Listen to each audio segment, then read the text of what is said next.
오늘은 요한복음 말씀 같이 보겠습니다. 요한복음 2장 13절에서 22절까지 말씀 번갈아 가면서 보겠습니다.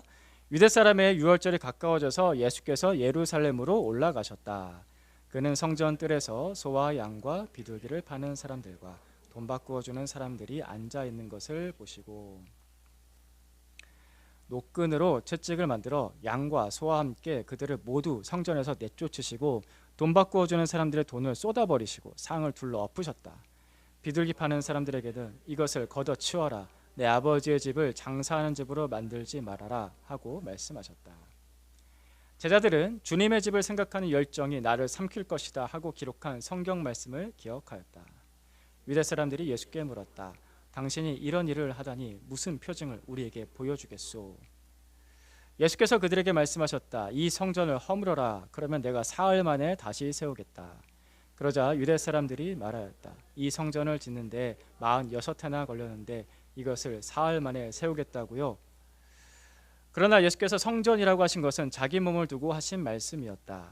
제자들은 예수께서 죽은 사람들 가운데서 살아나신 뒤에야 그가 말씀하신 것을 기억하고서 성경 말씀과 예수께서 하신 말씀을 믿게 되었다.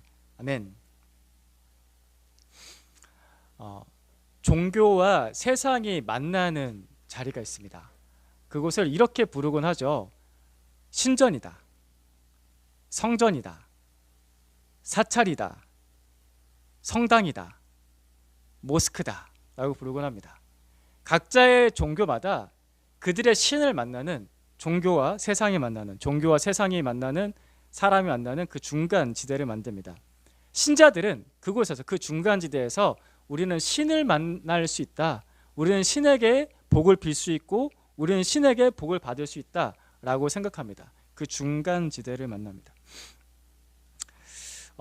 그 중에서 이제 절에 대해서 잠깐 보려고 하는데요. 절은요, 건축 양식을 보게 되면은 주로 산에 있죠. 절은 주로 산에 있습니다. 그래서 일단 아래서부터 평지에서부터 올라간다는 느낌이 굉장히 강한 건축 구조죠. 계속해서 올라갑니다. 저 아래서부터 산 밑자락부터 계속해서 올라가면서 위를 향해 간다는 느낌, 그러니까 속세를 떠나서 극락을 향해서 간다는 느낌, 그런 고조되는 느낌을 줍니다. 거기서 감동을 느끼게 되죠. 그래서 절 가보셨습니까? 사찰, 뭐 이렇게 수학여행이나 이렇게 가보신 분들도 계실 수 있고, 뭐 예전에 혹시 템플스테이 같은 거 해보셨던 분들도 있을 수 있고, 지금은 하면 안 돼요. 그렇게 이렇게 올라가다 보면 왠지 굉장히 고요해지고 마음이 평안해지고 뭔가 거기에 있는다는 느낌, 그죠? 이 세상을 떠났어, 내가 거룩한 곳을 향해 가고 있어라는 그런 감동을 주게 됩니다. 그 중에 이 속세에서 극락으로 건너간다라는 상징으로서 그 건축에 이런 게 있어요. 물을 건너간다라는 느낌의 다리를 만들거나 아니면 이런 계단이 있습니다. 여기 계단을 보시면요, 올라가다가 중간에 아치형이 있잖아요, 그죠? 이게 왜 있냐면은 원래 없어도 되는 거잖아요. 지금 우리 시점에서, 지금 시대에서부터는 없어도 되는 건데, 여기에 원래 뭐냐면 물이 흐르는 자리였어요. 이 아치 밑이 물이 흐르는 자리가 있고 거기를 올라가서 건너서 더 올라가는 거죠, 그죠? 이런 느낌을 주는 겁니다. 그래서 올라가다 보면은 그 사찰의 가장 핵심 건물이라고 할 수 있는 대웅전이 나오죠. 대웅전, 어디 가나 대웅전이 있어요. 모든 사찰은 대웅전이 있고, 그 대웅전은 뭐가 있습니까? 불상이 딱 모여져 있습니다. 인자모세 불상, 속세를 떠나서 그 물을 건너서 거룩한 곳, 극락에 와서 거기서 부처를 만난다 라는 느낌을 딱 주는 겁니다. 그러니까 종교와 세속이 만나는 그 중간지대, 이런 식으로 만듭니다. 뭔가 신을 만날 수 있는 자리, 거기에 복을 빌 수 있는 자리, 그래서 거기는 약간 특별하고 하늘과 가까운 느낌을 주는 그런 건축 양식을 만드는 거죠. 가톨릭의 성당도 그렇지 않습니까? 가톨릭의 성당도 뭔가 위로 이렇게 향하는, 굉장히 천정이 높고 뭔가 이렇게 홀리한 느낌이 들게 하는, 교회도 똑같아요. 교회 예배당도 그런 느낌이 들잖아요. 뭔가 이렇게 메인 성전에 딱 들어가게 되면은, 그 예배당에 딱 들어가게 되면 거기가 뭔가 이렇게 파이프 오르간도 있고 십자가가 딱 있고 위에서부터 뭔가 소리가 확 이렇게 와 내려오는 그런 느낌이 드는 그런 거룩한 느낌이 들게 하는, 거기선가는 뭔가 이 세상에는 있지만 세상과 다른 느낌이 들게 하는 그런 중간 지대를 만드는 거죠.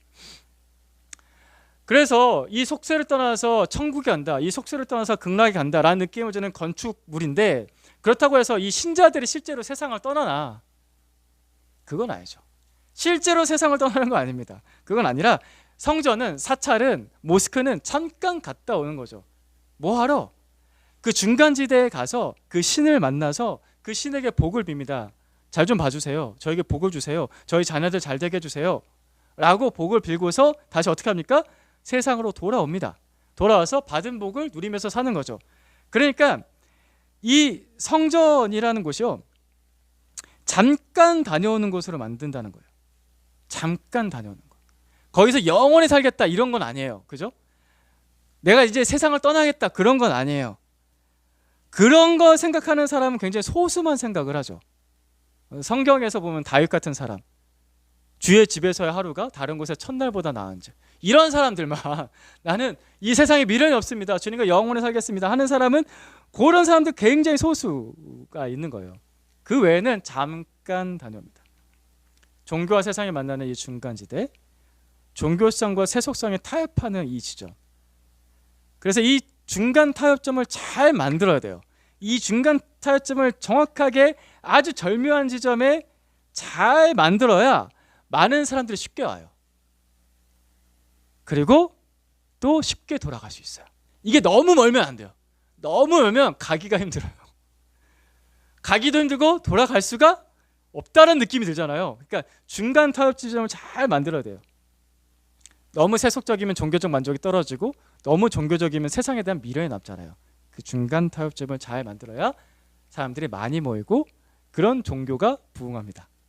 그죠? 잘 생각해 보십시오. 그 중간 타협 지점을 어디다 만드는지. 건축적으로도 그렇고 교리적으로도 그렇고, 오늘날 우리 교회도 그렇고. 그렇죠? 그런데 원래 하나님을 믿었던 유대교, 여호와 하나님을 믿었던 그 유대교의 성전은요, 이런 특징과는 좀 다릅니다. 민수기 말씀 보겠습니다. 민수기 말씀 같이 읽겠습니다. 시작. 주님께서 모세와 아론에게 말씀하셨다. 이스라엘 자손이 진을 칠 때에는 회막을 중심으로 하여 그 둘레에 진을 치되 각기 자기가 속한 부대기가 있는 곳마다 자기 가문의 깃발을 함께 세우고 진을 쳐야 합니다. 아멘. 하나님을 만나는 성전은요, 세상과 적당한 거리를 띄운 중간 지대에 세우지 않았습니다. 보시죠? 이스라엘 백성 한가운데 있습니다. 하나님을 만나는 성전이. 하나님을 만나는 성전은 지극히 거룩했습니다. 너무나 거룩했습니다. 그래서 그 중심 장소는 지성소라고 불렀습니다. 지극히 거룩한 장소라고. 그럴 정도로 거룩했지만, 근데 너무나 거룩했지만 동시에 하나님의 성전은 세상 사람들 한가운데 있었다고. 한가운데. 이때의 성전을 이렇게 불렀죠. 회막이다. 여기 회막으로 나오죠. 다른 본문에서는 또는 성막이다 라고 합니다. 회막 또는 성막으로 합니다. 뭔 말이냐면요, 하나님의 성전, 하나님의 회막은 광야에서 이스라엘 백성들과 늘 함께 이동하던 텐트였습니다. 늘 함께 이동해요. 같이.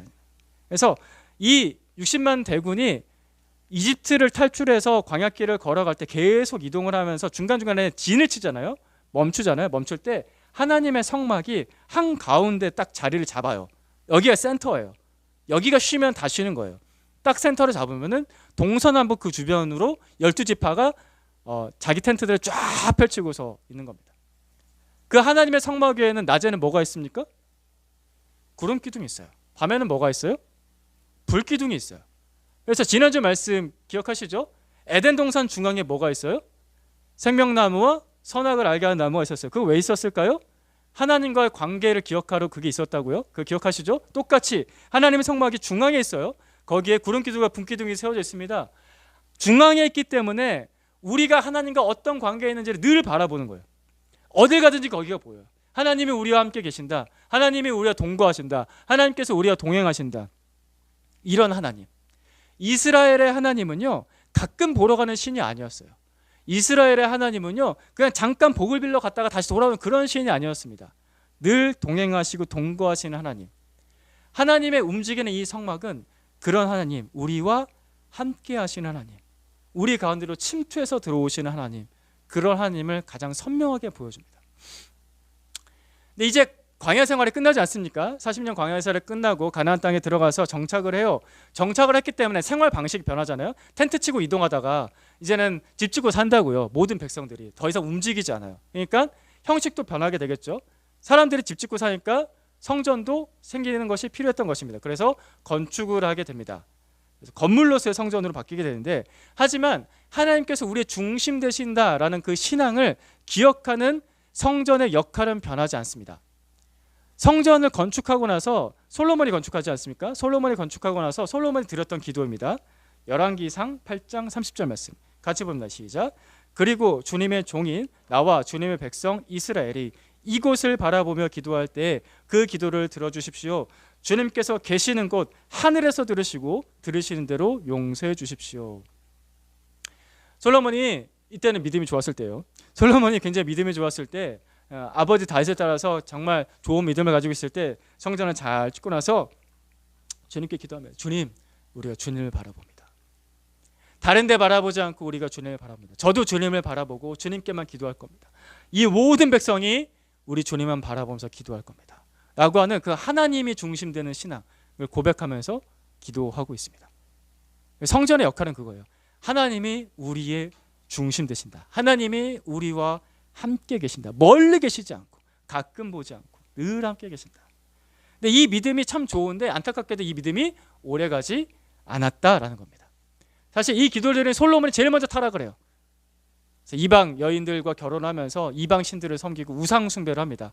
하나님 중심이 된 신앙이 깨지는 거죠. 다른 신을 섬기기 시작했습니다. 왕이 그러니까 어떻게 돼요?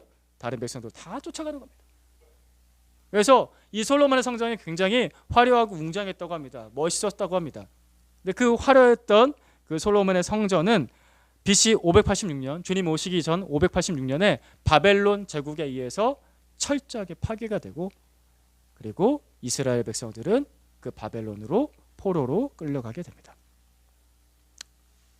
성막과 성전에 대해서 얘기했는데, 근데 성막이라는 형태든 성전이라는 형태든 형식보다 본질이 중요합니다. 본질.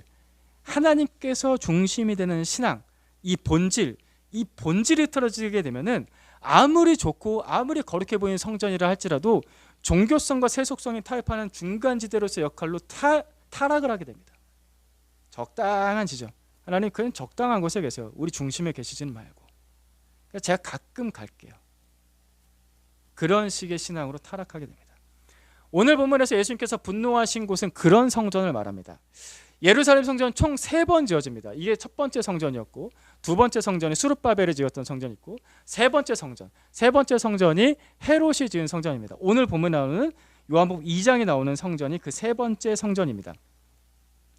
이 세 번째 성전에서 오늘 예수님께서 굉장히 분노하시면서 사람들을 쫓아내시는데, 이 성전은 어떻게 지어졌냐면은 헤롯이라는 왕이 지었습니다. 근데 헤롯이라는 왕은 하나님을 믿는 사람이 아니었어요. 더구나 이스라엘 사람도 아니었어요. 유대인이 아니라 이둠의 족속이라고 합니다. 에돔 사람이었습니다. 근데 그런 사람이 로마와 아부를 잘 해가지고 정치적인 모략을 잘 써가지고 왕으로서 임명을 받게 된 겁니다. 근데 이 유대 민족이 얼마나 그 민족성이 강한 민족입니까? 그러니까 내 왕이 아닌 거예요. 이방인이고 하나님 안 믿어요. 그러니까 인정을 안 하려고 하니까 헤롯이 머리를 잘 쓴 거죠. 이 사람들이 가장 원하는 거, 성전 지어주자. 그래서 유대인들의 환심을 사기 위해서 성전을 지어줍니다. 근데 이 헤롯 왕의 특징이 있습니다. 이 헤롯 왕은 어떤 헤롯이냐면, 성경에 보면 여러 헤롯들이 나오는데 제일 첫 번째 헤롯이라고 생각하면 됩니다. 그러니까 예수님 태어날 때 헤롯. 이 헤롯 왕은 건축광이었어요. 그러니까 뭐 세우는 걸 굉장히 좋아해요. 건축물을 세우는 걸 굉장히 좋아했던 사람입니다. 그러니까 이게 잘 맞은 거예요. 나는 건축물 세우는 거 좋아하는데 얘네들 건축을 해달래. 그것도 아주 화려한 성전을 건축을 해달라고 하는 겁니다. 그래서 무려 2만 명의 인력을 동원을 하고요. 값비싼 자재들을 가져오죠. 대리석 같은 거. 한 길이가 12m가 넘는 대리석, 돌 하나가 100톤이 넘는 대리석, 막 이런 것들을 다 끌어와다가 무려 공사 기간이 80년 넘게 예루살렘에 거대한 성전을 짓습니다. 앞에 말씀드렸던 솔로몬의 성전은 건축 기간이 7년밖에 안 걸렸습니다. 7년밖에 안 걸렸는데도 굉장히 잘 지었거든요. 근데 헤롯의 성전은 무려 80년이 걸렸다고요. 그러니까 헤롯이 죽은 사후에서야 완성이 됩니다. 80년이 지어서 완성되었을 정도니까 10배 이상의 규모인 거죠. 엄청난 성전입니다. 그 멋진 성전에서 그럼 유대인들은 뭘 하고 있었나?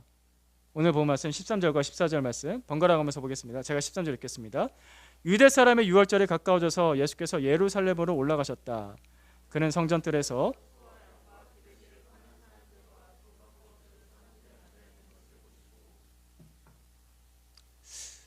우리가 지금 이 보고 있는 이 성전은 권력 때문에 세워진 거예요. 거기에 돈이 어마어마하게 투자가 됐다고요. 그러니까 권력이 어떤 힘을 투자한다, 돈을 투자한다는 것은 뭐예요? 이득을 뽑겠다는 겁니다.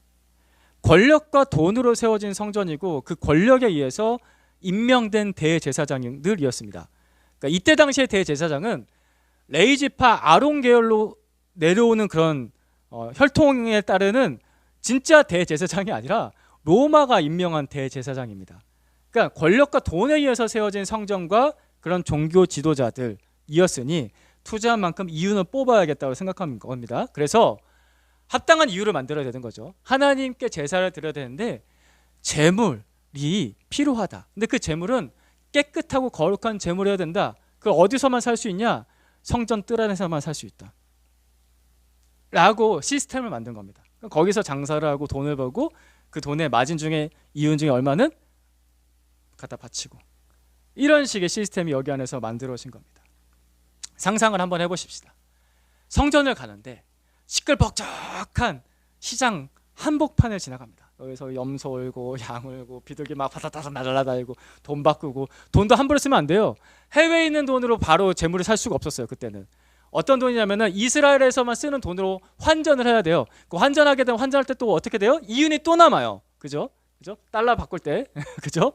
환전을 또 해서 성전에서만 쓸 수 있는 돈으로 환전을 해서 그 환전한 돈으로 다시 또 재물을 사서, 그러니까 얼마나 시끌벅적했을 거 아닙니까? 거의 시끌벅적한 그 사람들이 사는, 그냥 말 그대로 그 돈이 오고 가는, 먹고 살기 위해서 사는 그 시장통을 지나서 성전으로 간다고 했을 때 하나님께 집중할 수 있었을까요?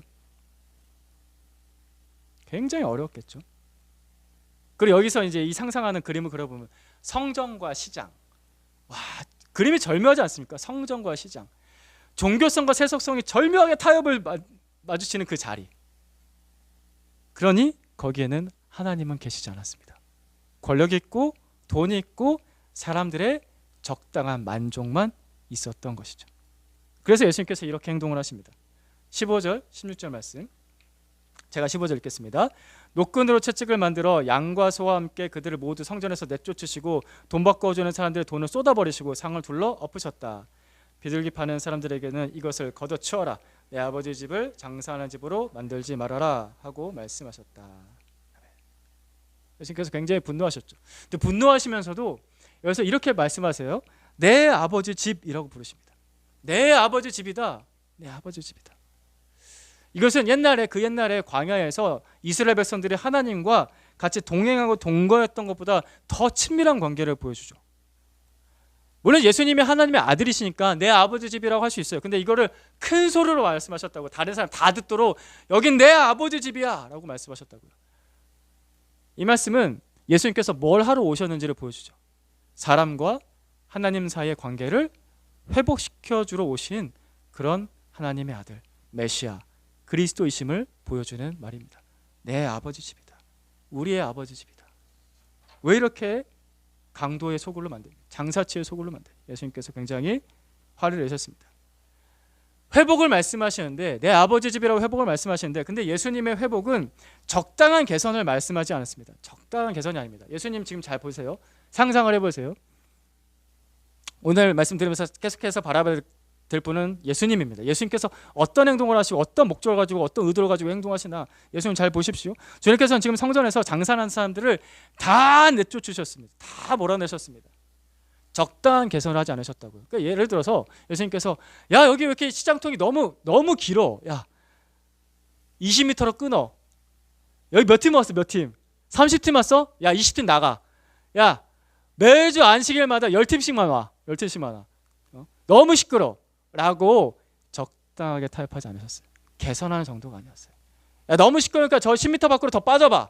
이런 식으로도 말씀하지 않으셨어요. 적당한 개선이 아니라 다 나가! 라고 하셨어요. 다 나가. 다 나가, 이 녀석들 다 나가. 타협하지 않으십니다.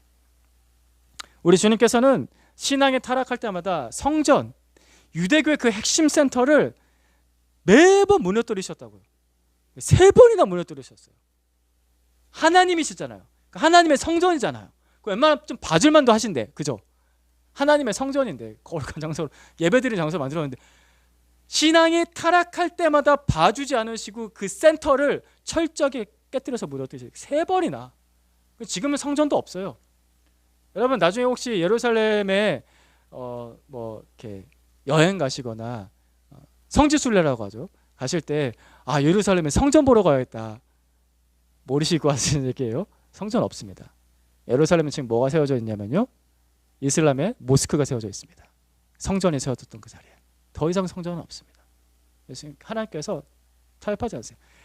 신앙이 타락할 때마다 성전 필요 없는 거예요. 다 하나님께서 철저하게 깨뜨려 무너뜨리십니다. 예수님은 적당하게 타협하는 분이 아니십니다.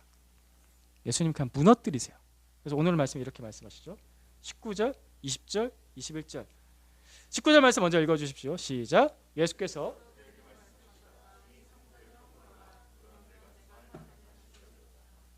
그러자 유대 사람들이 말하였다. 이 성전을 짓는데 46해나 걸렸는데 이것을 사흘 만에 세우겠다고요. 그러나 예수께서 성전이라고 하신 것은 자기 몸을 두고 하신 말씀이었다. 아멘. 예수님 당시에 지금 46년째 짓고 있었던 성전입니다. 이때 완공이 된 게 아니에요. 예수님 당시에도 완공이 안 됐습니다. 46년째 짓고 있었던 성전은 그 후 38년이 더 걸려서 주후 64년에 최종적으로 완공이 됩니다. 그런데 완공이 된 지 불과 6년 만에 64년에 완공되잖아요. 6년 만인 AD 70년에 로마 장군 티투스가 와서 그 예루살렘 성전을 다 무너뜨립니다. 돌 하나도 돌 위에 남기지 않고 다 무너뜨립니다. 예수께서 이렇게 말씀하시죠. 이 성전을 허물어라. 예수님 말씀대로 됩니다. 다른 복음서에서는 이렇게 말씀하세요. 제가 아까 표현했던 것처럼 돌 하나도 돌 위에 남지 않고 다 무너뜨립니다. 왜냐하면 성전에는 귀중한 것들이 많았거든요. 그 로마 군병들이 거기 사이사이에 있는 황금 다 캐가려고, 벽에 황금으로 도금했던 거 다 캐가려고 돌 하나도 돌 위에 남지 않고 다 무너뜨립니다. 철저하게 파괴됩니다. 이 성전을 허물어라. 하나님께서는 하나님의 성전이라고 결코 타협하지 않으십니다. 타락했거든요. 중간지대를 만들었습니다. 건축을 할 때요, 리모델링을 하는 것보다 신축이 훨씬 좋습니다. 리모델링을 한다는 것은요, 보통 그 기존 골조를 그대로 살린 상태에서, 뼈대를 그대로 살린 상태에서 거기를 기초로 해서 다시 짓는 거잖아요. 그러니까 제약이 많아요. 뭘 새롭게 더 드라마틱하게 바꾸기가 쉽지가 않습니다. 그 대지에 그 골조에 한계가 있기 때문에. 게다가 이미 지어졌던 그 골조를 그대로 쓰잖아요. 그러니까 오래됐어요. 오래된 거를 보강해서 하는 거라서 이게 짓고 나서 나중에 보수공사비가 더 많이 들어요. 제가 예전에 리모델링을 하던 예배당을 경험한 적이 있었습니다. 사역을 할 때 그 교회가 리모델링을 했거든요. 굉장히 큰 예배당이었는데 리모델링을 마치자마자 바로 보수공사가 시작됐습니다. 막 자꾸 어디서 비가 새요. 물이 막 새요. 새로 지었는데 막 어디가 문이 안 닫혀요. 막. 그러니까 계속 보수공사. 차라리 그럴 바에야 아예 싹 다 무너뜨리고 기초 새로 다 파고, 새로 지을 건물에 맞게 기초 다시 파고 완전히 신축을 하는 게 훨씬 빠르고 결과도 훨씬 좋은 거죠. 제가 이 얘기를 왜 하냐면요, 대부분의 종교들은 지금 현재 삶의 기초를 해서 개선된 삶을 얘기를 해요. 지금보다 조금 더 선하고 조금 더 발전된 삶에 대해서 이야기를 합니다. 지금보다 조금 더 착하게 살면 돼 라는 말이요, 사람에게 굉장히 편안함을 줍니다. 왜냐하면 이유는 뭘까요? 완전히 바꿀 필요는 없다는 거예요. 너의 삶을 송두리째 바꿀 필요는 없어. 그러니까 지금보다 조금 더 착하게 살아봐. 기독교식으로 말하면 지금보다 조금 더 성경 조금 더 읽어보고, 지금 조금 더 기도 좀 더 해보고, 지금보다 조금 더 예배당에 자주 나와봐. 그러면은 너의 삶이 예전보다 조금 더 좋아질 거야 라는 말. 적당한 만족감을 주면서 내 삶을 송두리째 바꿀 그런 부담감을 주지 않습니다. 그래서 적당히 타협하는 종교에 사람들이 많이 모인다고요. 네 삶은 전체를 다 바꿔야 돼 라는 종교는 잘 안 가요. 세속적인 만족하고 종교적인 만족을 적당한 점에서 잘 주는 종교에 사람들이 많이 모입니다. 대부분의 종교가 그런 시스템을 가지고 가는데 기독교는 원래 그러면 안 되는데 교회도 그러고 있다는 거죠. 그러나 예수님께서는 우리에게 이렇게 말씀하십니다. 죄인에게 네가 조금 더 착해지면 돼 라고 말씀하신 적이 한 번도 없어요. 예수님은 네가 조금 더 선하게 살면 돼 라고 말씀하신 적 단 한 번도 없어요. 이렇게 말씀하신 적 새롭게 태어나라 라고 말씀하십니다. 거듭나야 된다 라고 말씀하십니다. 완전히 새로워지는 거야. 하나님 나라에 들어가는 것은 너의 삶이 송두리째 바뀌는 거야 라고 말씀하십니다. 그래서 제자들이 예수님을 따라갈 때 다 버리고 쫓아가잖아요. 예수님께서 솔직히 다 버리라는 말을 그렇게 말씀 많이 하시지도 않았어요. 근데 제자들이 느꼈어요. 아, 다 버려야 되겠구나 라고 느꼈다고요. 제가 대표적으로 말하는 또 다른 예수님의 제자 중에 한 명이 삭개오한테 예수님께서 언제 돈 다 버리라고 하신 적 있어요? 본문에 보면 그런 내용이 안 나와요. 근데 삭개오는 느꼈다고요. 아, 이거 다 버려야겠구나. 내 삶을 송두리째 다 바꿔야겠구나라고 복음을 들었을 때 그는 그렇게 깨달았다고요. 맞아요. 그거예요. 예수님 그렇게 늘 말씀하셨거든요. 그런 말씀, 그런 삶, 천국으로 가는 진짜 확실한 길, 그걸 보여주셨습니다. 가던 길에서 조금만 수정해봐. 5도 바꿔 5도. 야 5도만 바꿔봐 5도만. 3도만 꺾어봐. 이게 아니에요. 예수님은 회개를 말씀하시죠. 가던 길에서 돌아서를 말씀하십니다. 유턴이에요. 네가 가는 길이 지금 틀렸어. 내비게이션 따라서 여러분 운전할 때마다 본인이 내비게이션 끄고 갈게 막 하다가 이렇게 여기가 아니네. 내비게이션 켰어요. 근데 거기가 갑자기 유턴을 하래요. 갑자기 기분이 상해. 유턴을 하려고 내가 틀렸다고? 무슨 유턴이야? 이 길이 맞아. 라고 하면 도착할까요? 안 하죠. 내비게이션 나의 목자시는 내가 그 얘기를 따라가리로. 이렇게 가야지 가는 거잖아요. 유턴하려면 유턴해야죠. 예수님은 회개, 유턴하라고 말씀하십니다. 돌아서라. 수정이 아니에요. 완전 바꾸는 거. 180도로 바꾸는 겁니다. 그리고 예수님께서 이 유대교를 향해서 니네 유대교가 좀 개선하면 돼 라고 말씀하신 적이 없어요. 속된 말로 유대교의 센터를 까시죠. 성전 완전히 허무시죠. 이거 다 무너뜨려야 돼. 아예 다 무너뜨리고 새로 지어야 돼. 그래서 예수님께서 새롭게 하십니다. 왜 예수님께서 이렇게까지 하시는가? 그러니까 사실 이게 예수님만 그러신 게 아니에요. 성경 구약의 역사부터 신약의 역사까지 계속해서 보다 말씀드렸죠. 무너지고 타협하지 않으세요. 왜 이렇게까지 하셔야 되는가? 여러분 한번 생각해 봅시다. 내가 평생 개선된 삶을 추구했어요. 지금보다 조금 더 착하게 살면 돼. 지금보다 좀 선하게 생각하면 돼. 내가 말과 행동을 조금 더 바꿔보면 되겠지라고 평생 개선된 삶을 살면서 나름대로 착하게 살려고 했는데 마지막에 죽고 나서 뚜껑을 까보니까 천국이 아닌 거예요. 예수님이 거기 안 계신 거예요. 얼마나 억울할까요? 그럴 거면 차라리 악하게 살아보지. 세상에 누릴 거 다 누리면서 악하게 살아보지. 이게 얼마나 억울해요. 어설프게 리모델링 하면요 후회가 많이 남습니다. 내 인생을 그 어설픈 리모델링, 설계도를 계속 바꿔가면서 계속 수정하면서 계속 보수하면서 어설픈 리모델링에 헌신했다가 나중에 물 새고 집 기울어지고 문 안 닫히면 내 인생이 그렇게 된다고 한다면 얼마나 억울하겠습니까? 어설픈 리모델링은 후회만 남습니다. 예수님께서는 그냥 완전히 다 무너뜨리시고 완전히 새롭게 세우십니다. 21절 말씀 다시 한번 더 봅시다. 시작. 그러나 예수께서 성전이라고 하신 것은 자기 몸을 두고 하신 말씀이었다. 이 말씀 잘 보십시오. 이 말씀은 예수님께서 십자가에서 죽으시고 3일 만에 부활하신 사건을 의미하죠. 다시 한번 예수님을 잘 보십시오. 우리 계속해서 예수님을 잘 봐야 됩니다. 우리 예수님께서 먼저 우리의 모든 죄를 대신 지시고 완전하게 죽으셨습니다. 예수님께서 먼저 완전하게 죽으시고 다시 3일 만에 살아나셨습니다. 예수님께서 왜 꼭 이 방법을 쓰셔야 됐을까? 예수님께서 적당하게 좋은 말씀 많이 선포하시다가 사람들 많이 위로하다가 그리고 천국을 끌고 가면 되는 게 아니었을까? 아니라고 그렇게 예수님께서 안 하셨다고요. 예수님께서 모든 죄를 다 끌어안고서 먼저 본인이 죽으셨어요. 완전하게 죽으셨어요. 무덤에까지 들어가셨어요. 그리고 3일 만에 다시 살아나셨습니다. 그래야만 나의 죄가 완전히 죽기 때문입니다. 그래야만 죄인이 그 예수 그리스도의 생명으로 다시 살 수 있기 때문입니다. 불완전한 평안, 불완전한 수정, 이게 아니라 완전히 새로워지는 것. 이 길이 예수님의 확실한 방법입니다. 세상의 수많은 종교는 사실 어설픈 방법을 말하고 있습니다. 착하게 살면 될 거야 라고, 조금 더 변화되면 될 거야 라고. 아니요, 그건 어설퍼요.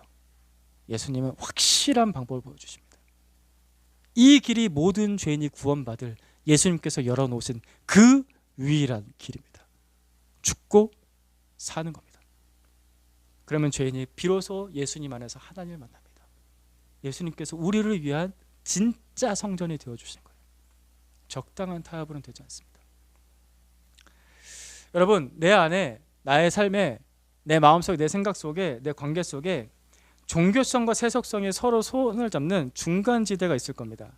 그게 뭔지 한번 생각해 보십시오. 적당하게 타협을 보는 그 중간지대가 있어요. 종교적인 만족하고 세속적인 만족하고 타협을 보면서 뭐가 찾아오냐면 마음의 편안함이 찾아와요. 아, 이 정도면 됐어 라고 편안함이 찾아옵니다. 여러분의 인생 지금까지 한 30년 정도, 우리 지금 10년 정도 사실, 우리 아이들 10년 정도, 30년, 저는 40년 정도 이렇게 살았는데 10년, 20년, 30년, 40년 꽤 긴 시간입니다. 그 긴 시간 동안에 교회를 꾸역꾸역 다니면서 세워가는 나만의 종교성과 세속성을 가진 성전, 그 성전은 뭐라고 간판이 붙여져 있냐면요, 이 정도면 만족했어 라고 간판이 붙어있는 그런 성전, 만족스러운 교회, 만족스러운 성전이라고 붙어있는 그 성전이 무엇입니까? 세상의 많은 종교와 그리고 심지어 기독교조차도 그런 만족스러운 간판을 붙이고서 사람들을 유혹을 하고 있습니다. 근데 그게 사실은 왜 그런 데가 잘 되냐면요, 내가 그 성전에 내 마음에 내 나름대로 지은 성전, 그거 똑같은 간판 붙이고 있거든요. 이 정도면 만족해, 이 정도면 괜찮아 라는 그런 성전. 자, 오늘 본문에서도 만족스러워하는 유대인들이 있습니다. 그 만족스러운 유대인들은 자기들의 만족스러운 성전에 있었어요. 만족스러운 유대인들이 자기들의 만족스러운 성전에서 근데 소란을 피우고 있는, 이게 아니라고, 만족스럽지 않다라고 소란을 피우고 있는 예수님이 계신 거예요. 그래서 그 예수님에게 이렇게 질문을 하죠. 18절 말씀에 같이 읽어봅시다. 시작. 유대 사람들이 예수께 물었다. 당신이 이런 일을 하다니 무슨 표징을 우리에게 보여주겠소?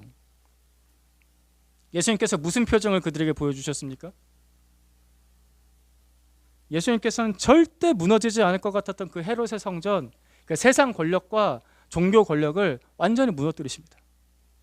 이것이 예수님께서 보여주셨던 표징입니다. 이거 무너져야 돼.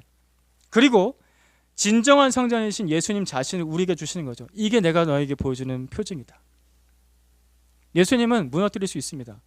헤롯의 성전, 그때 당시에 이게 무너질 거라고 생각했을까요? 그때 당시에 유대교의 종교 권력이 무너질 거라고 생각했을까요?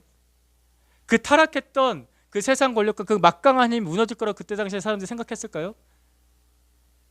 그걸 예측하는 사람이 거의 없었겠죠. 근데 예수님은 그것을 말씀하셨습니다. 예언하셨고 그렇게 실제로 무너뜨리셨습니다. 이걸 우리에게 적용해 봅시다. 나에게 무너지지 않을 것 같은 그 중간지대가 있을 겁니다. 아, 이거는 너무 오랫동안 내가 습관적으로 그렇게 해왔어. 그러니까 종교 생활하면서 교회 다니면서 너무 오랫동안 그렇게 습관적으로 해온 거예요. 타협하고 있는 죄가 있어요. 뿌리 깊은 죄가 있어요. 그게 뭔가요? 너무 오랫동안 해와서 적당하게 만족스러우면서, 그거는 내 힘으로는 못 무너뜨려요. 내가 그걸 만족하게 하니까 내가 못 무너뜨려요. 내 힘으로 그게 안 돼요. 우리 예수님을 계속해서 바라보십시다. 내가 안 되는 그것을 예수님께 구해야 돼요. 예수님, 당신의 표정을 나에게 보여주십시오. 적당히 믿으려고 하는 내 마음의 이 신앙, 내 마음의 이 태도를 주님께서 무너뜨려 달라고, 무너져야 될 것이 무너질 수 있게 해달라고 예수님께 구하는 겁니다. 왜 맨날 나는 성경 읽는 게, 예수님을 찾는 게, 예수님을 생각하는 게 왜 이렇게 어려울까? 뭐를 가지고 내가 중간에서 타협하고 있어서 그런 걸까? 나는 왜 복음을 맨날 듣는데 저 건너에서 이 건너로 왜 못 건너올까? 예수님을 믿어야겠다고 생각을 하는데 뭔가 중간에서 타협하고 있는 거예요. 거기서 만족스러운 게 있는 거예요. 예수께 물어보세요. 그걸 무너뜨려 달라고 구하십시오. 적당한 타협, 적당한 만족, 이게 악한 영이 우리를 속이는 아주 지혜로운 전략이에요. 그러니까 교회는 다니게 해요. 교회 다니는 것까지 말리진 않아요. 사탄이 그것까지 말리진 않아요. 근데 적당하게 해. 괜찮아. 적당하게 해. 적당하게 하면 괜찮아. 적당하게 거기 뒀다가 구원을 못 받게 하는 거예요. 이게 사탄의 아주 지혜로운 전략입니다. 그게 무너져야 돼요. 제가 예전에 설교를 듣다가 아주 충격적인 말씀을 들은 적이 있습니다. 기도를 할 때 이렇게 기도하라고 그 목사님이 그렇게 말씀하셨는데 누구신지 기억이 안 나요. 제가 하도 많은 설교를 들어가지고 그 목사님께서 굉장히 강력하게 말씀을 선포하시면 이렇게 말씀하시더라고요. 고쳐달라고 구하지 마십시오. 차라리 죽여달라고 구하십시오. 고쳐가지고 될 것 같냐고. 죽어야지 된다고. 나의 죄성이 예수 그리스도의 십자가와 함께 죽고 예수님과 함께 다시 사는 겁니다. 그게 살려달라고 하십시오. 나를 죽여주시고 나의 죄성이 죽고 예수님과 함께 살려달라고 하십시오. 우리 예수님께서는 적당한 곳에 계시는 분이 아니세요. 그런 성품의 분이 아니세요. 성경을 잘 보세요. 그런 분이 절대 아니세요. 하나님, 아버지도 예수님도 성령님도 적당한 그런 분이 아니세요. 그래서 적당한 곳 하늘나라에서 적당한 편안한 자리에 앉아 계셨던 분이 아니잖아요. 아브라함과 함께 동행하십니다. 이스라엘 백성과 함께 광야길을 함께 걸으셨다고요. 그분이 적당한 곳에 안 계시고 사람이 되셔서 우리 가운데 오셨습니다. 왜냐하면 그분이 적당한 것을 만족하지 않기 때문에. 그때처럼 예수님께서는 우리와 함께 동행하시고 동거하기 원하십니다. 우리 가운데 침투하기 원하신다고요. 예수님 당신 가운데 지금 어디 계시는지, 내 마음 가운데 어디 계시는지 잘 살펴보세요. 예수님을 중심에 모십시오. 중심에 모시세요. 변두려 주지 마시고 중심에 모시는 거예요. 교회 다닌다고 하면서 예수님이 중심에 안 계신 분들이 많이 있어요. 그건 사실 예수님을 모신 게 아니에요. 그건 구원받은 게 아니에요. 그건 예수님을 따르는 사람이 아닌 거예요. 예수님이 변두려 있으면요. 사실 그렇게 교회 다니는 거나 예수님 안 믿는 거나 저는 다를 게 없다고 봐요. 예수님 안다라는 정도인 거지 예수님이 내 안에 주인이 되신 건 아니잖아요. 적당한 변두리에 예수님 두는 거 예수님 믿는 거 아닙니다. 예수님 내 마음 중심에 두는 겁니다. 에덴 동산의 중심에 계셨던 것처럼, 성막의 중심에 계셨던 것처럼 내 인생의 중심에 계신 거예요. 그러니까 늘 보는 거예요. 필요할 때만 찾는 거 아니에요. 복비를 잠깐 찾아가는 거야. 내가 지금 뭐가 조금 필요하니까, 내가 좀 뭔가 위기가 찾아왔으니까 예수님 이런 거 좀 도와주세요.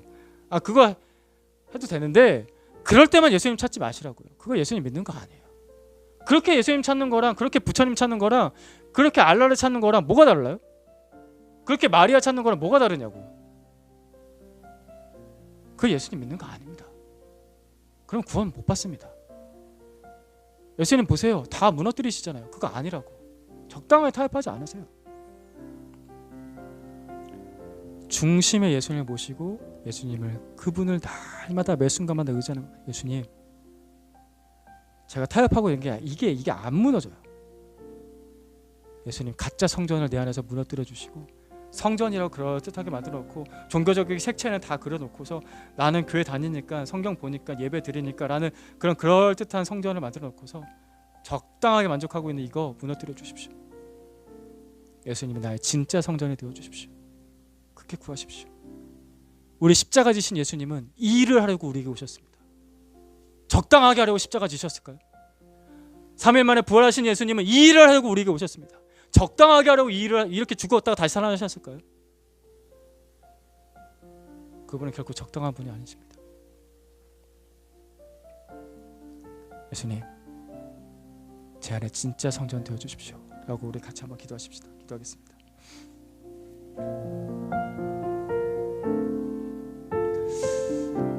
예수님, 제 안에 그럴듯한 종교적인 색채를 가진 그럴듯한 행동, 그럴듯한 말, 그럴듯한 생각, 적당하게 타협을 본 그 지점들이 있습니다.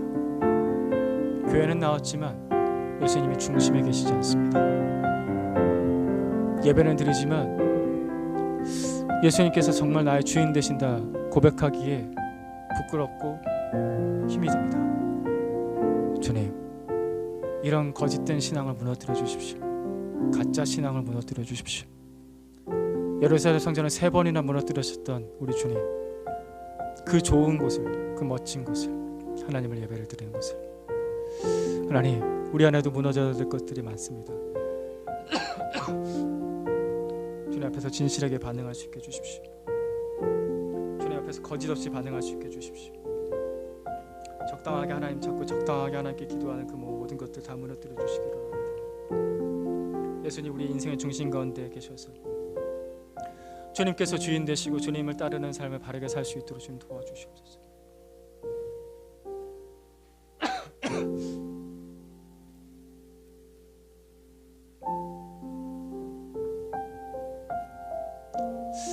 아버지 도와주십시오. 아버지 도와주십시오.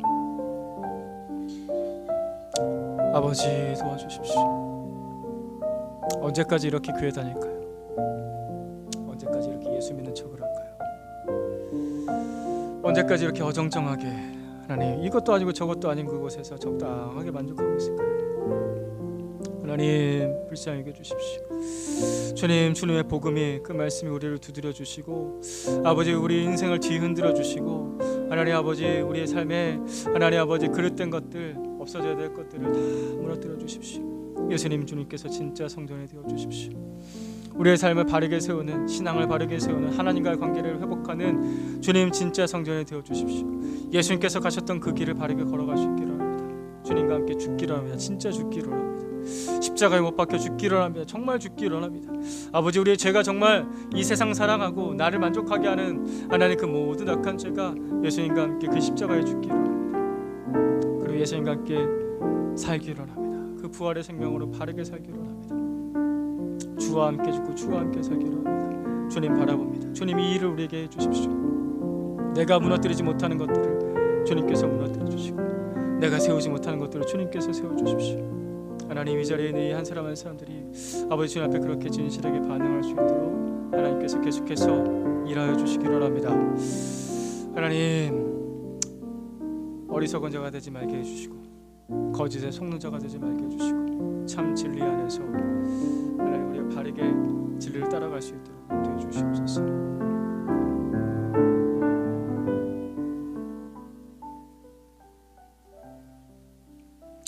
아버지 우리 안에는 가짜 성전을 무너뜨려 주십시오. 우리 예수님 우리 안에 진짜 성전이 되어 주시옵소서. 주님께서 이 일을 우리 가운데 행해 주시기를 오직 주님만 의지하며 기도드립니다. 예수님의 이름으로 기도합니다.